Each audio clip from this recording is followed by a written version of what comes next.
Nang isilangan, pambubudol mo, dalawang butas na brief ang gamit mo, at ang ribok na swelas na nag-I love you.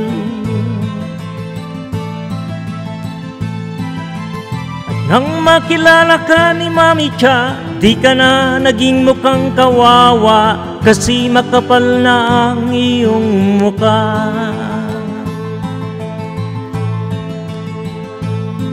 Binihisan ka niya mula ulo hanggang paa, at binilan ka ng mga gamit pa.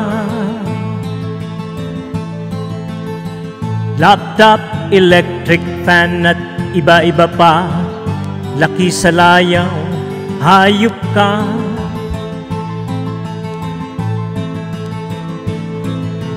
Ngayon nga ay marami ka nang nabubudol kaliwat kanan. Nais mo'y dagdagan, ikaw'y naging gahaman.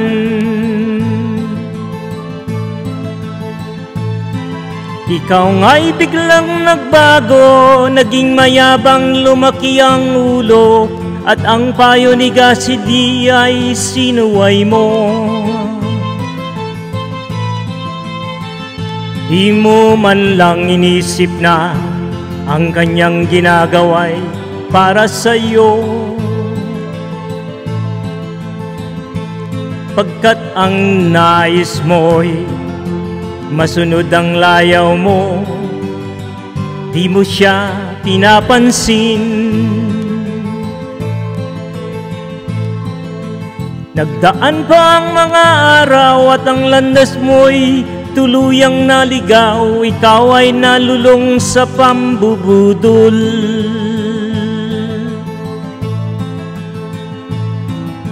At ang malaki mong nabiktima, ang iyong Mami Cha, wala nang iba, 397 pesos ang halaga. Ginamit mo yung ibang pera para magkaroon ng bagong pustiso.